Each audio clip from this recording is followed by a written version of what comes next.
Oh, bah je viens de voir mon Voice to Wings qui vient d'arriver. Salut à toi mon camarade. J'espère que tu vas bien, installe-toi tranquillement.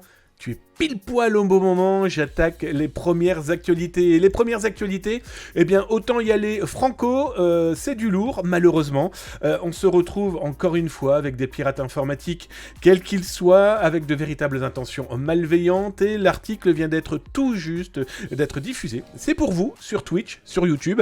Alors, si vous suivez la cyber-émission sur Zataz, ça vient d'apparaître devant vos yeux. Cette histoire, c'est quoi? Eh bien, souvenez-vous, Zataz a été le premier à vous en parler il y a une quinzaine de jours d'un groupe de pirates informatiques qui ont décidé de rejoindre Killnet, ce groupe d'activistes pro-russes qui attaquent un petit peu toute la planète. Et donc ce groupe, qui se dit soudanais, eh bien, Anonymous Soudan, a décidé depuis quelques jours eh bien, de s'attaquer à énormément de structures appartenant à la France. Alors on a eu des universités, on a eu des hôpitaux, c'est simple, hein, c'est du DDoS, le déni distribué de services, je vous rappelle ce que c'est.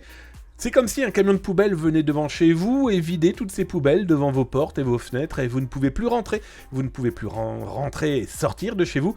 Avec l'informatique, c'est exactement pareil. Et ces pirates informatiques, pour une raison que je vais vous expliquer là dans un instant, ont décidé de s'attaquer par exemple aux hôpitaux de Paris, à l'hôpital Foch, à l'hôpital américain, à l'hôpital Necker aussi, mais aussi au centre hospitalier de Lyon, au musée des armées. Bref, ils ont attaqué un petit peu tout et n'importe quoi il y a 48 heures. Ils se sont attaqués aussi à une petite dizaine d'aéroports. Bref, du DDoS qui n'a jamais duré bien longtemps.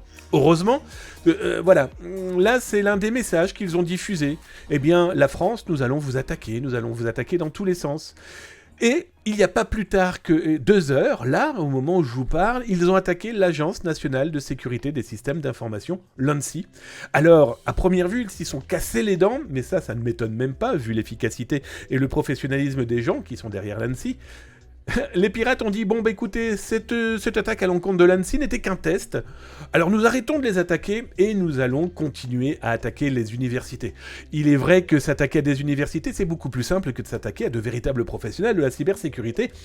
On l'aura bien compris. Alors, pourquoi font-ils ça? Eh bien, vous vous doutez bien, Zataz a été regardé un petit peu, et clairement, ils ont pris l'excuse de dire qu'ils avaient l'intention de se venger de pays qui avaient maltraité leur religion.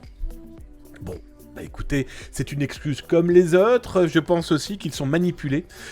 Combien sont-ils derrière? J'en sais rien. Pour moi, ils doivent pas être plus de 2. Et je crois même que c'est un groupe de 1 par rapport aux informations que j'ai réussi à collecter pour le moment. Toujours est-il que je pense qu'il est surtout manipulé, le jeune homme qui est derrière, très certainement peut-être par ces activistes russes de Killnet. Bref, en attendant, ça a tapé dans tous les sens. Ah, ça a tapé, voilà, dans des structures qui n'ont rien demandé. Heureusement, son DDoS ne dure jamais bien longtemps. Mais en balancer des paquets, ça peut perturber.